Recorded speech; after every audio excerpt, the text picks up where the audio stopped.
Our story begins where we last left off. The Murkmire stone had been contained, and the party was just catching their breath before realizing they were successful. They took a moment, looked around, and finally breathed a sigh of relief that they had contained the eldritch horror and managed to find 2 more devices when only one was expected. Dr. Denell was so happy, so relieved that she nearly broke down, allowing the stress of the whole situation to finally dissipate.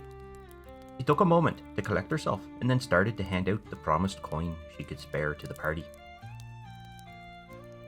Meanwhile, the party was busy trying to figure out their next steps, discussing the next destination, realizing that they had found a new riddle to solve, and that they might not have all the information that they needed. After some deliberation, they decided to return to the Radiant Citadel. It was upon this mention of the Radiant Citadel that the Dr. Danelle asked if she could accompany the party back for 2 reasons. The first was that the Radiant Citadel may have better means of destroying the Murkmire stone. The second was that she felt the small amount of coin she could pay was not sufficient to cover the burden of having absconded with the stone before catched, nor the risks the party took on her behalf.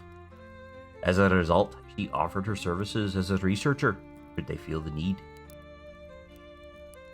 After a quick discussion, the party agreed to bring her along, seeing value in her expertise.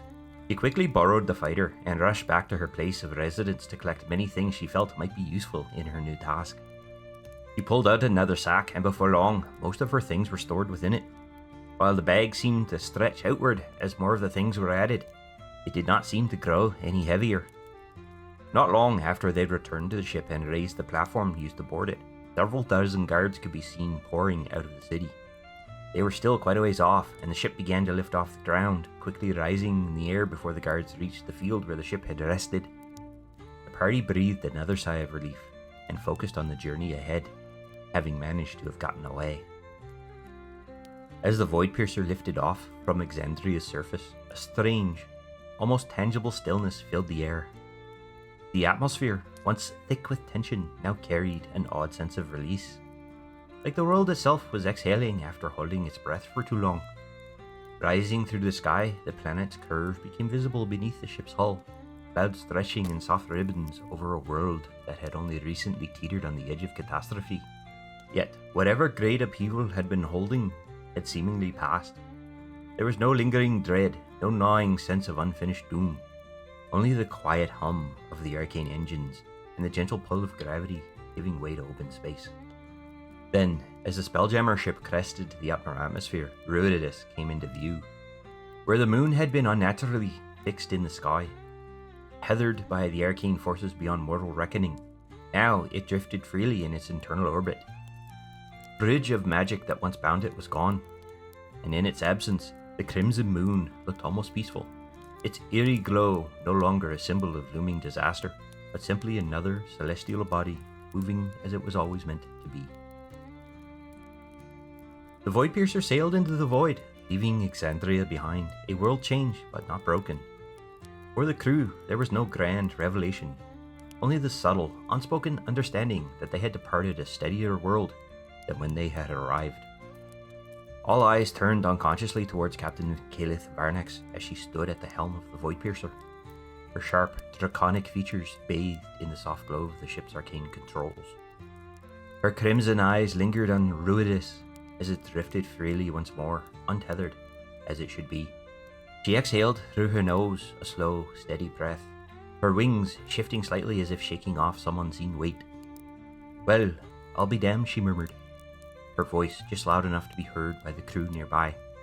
"Whatever madness was gripping this world, it's let go." She tapped a clawed finger against the hilt of her saber, her gaze still fixed on the moon. "Didn't think I'd ever see it let adrift again. Thought Exandria might have been on borrowed time."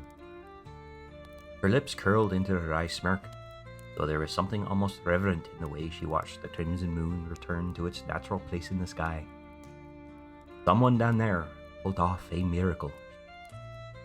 The party watched as she straightened, taking off the moment of contemplation and turning back to the crew. "Alright, enough staring, unless one of you suddenly got sentimental about this rock," she said. "We're outbound. Set course." Her voice regained its usual sharp edge, but there was no denying it. Something in the air had felt lighter, freer. As the Voidpiercer surged into the void, Captain Varnax cast one last glance towards Exandria before settling into her command, while the party stood at the stern watching the planet grow ever smaller. Whatever fight had played out, whatever force had steadied the world, they may never know, but as long as the sky remained open and the stars still called, Captain Varnax and the party had their own path to chart. The party took some time during their travels back to the Radiant Citadel to make progress on their tasks that had been given to them by their instructors. Additionally, Ali identified all of the items taken from the museum except for the 2 braziers, which resisted any attempts at identification. The arcane scroll was found to be one of Tasha's hideous laughter, while the 2 vials contained potions of healing. The sword, however, was something truly remarkable.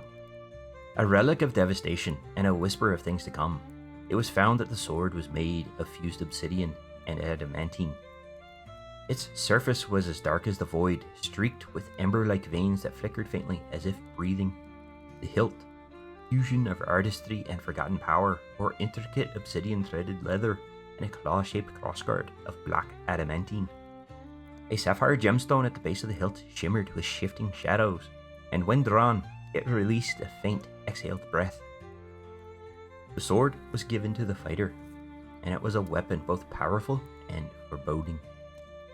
The druid, on the other hand, focused on training the windling, succeeding in teaching it to create distractions on demand, something that might bear fruit in the future.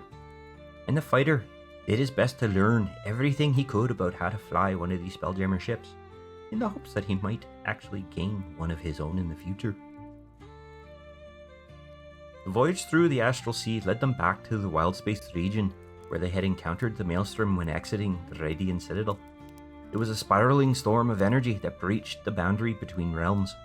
Once again, Captain Kaelith and her crew took center stage, as she did not like the look at how it moved.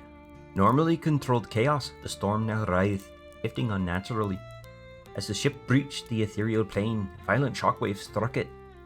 The Voidpiercer strained against the storm's pull, but Kaelith held firm, and her crew worked well in tandem. Just as it seemed they would be swallowed whole, the ship was cast free and spat out near the Radiant Citadel city's boundaries. Docking safely, the crew prepared for repairs while the party returned to the inn. And it was there the party decided to study the 2 devices they had found.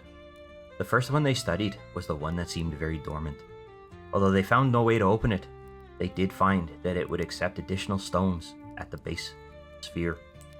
And that may be the key to opening it. They are not yet sure. And so, as the party examined the second device, still humming with arcane energy, their eyes fell upon an inscription at its base. A clue, subtle yet significant, sparked recognition among them. It seemed to hint at 2 artifacts they had gathered earlier in the journey: the obsidian key, pried from the depths of the Crypt of Whispers, and the medallion whose purpose had remained somewhat of a mystery until now. With careful deliberation, they placed the key into a small opening on the southern side of the device, and while the medallion slid neatly into a slot on its northern face, a shared glance passed between them, a silent agreement. Then as one, they turned both artifacts. At that moment, the air shifted. The protective enchantments surrounding the device unraveled, like threads in an old tapestry dissolving into nothingness, and within, at last revealed, lay pieces of the parchment, waiting perhaps to unveil secrets long forgotten. It was at this moment that they realized the cleric didn't look like himself. He seemed down and under the weather. Not entirely certain what is going on, they swore to keep an eye on him, make sure he was okay. It was at this time that a letter had also arrived from Dr. Scholl. Neither her or the council were able to directly assist. However, she directed them towards the Court of Whispers. They may be able to provide some assistance with identifying the clues of the riddle. But for now, dear listeners, we must take our leave, leaving our brave adventurers on the cusp of new discoveries, with fresh gear in hand, some of which was bought, some of which was stolen, and some of which was found, and a riddle yet to unravel. They have gained not only a new ally, but also a glimpse of magic that may tip the scales of trials to come. Will they step into the enigmatic halls of the Court of Whispers? Can Dr. Donnell decipher the riddle that now guides their path? And where, in this vast perilous world, will their journey lead them next? That, my friends, is a tale for another time.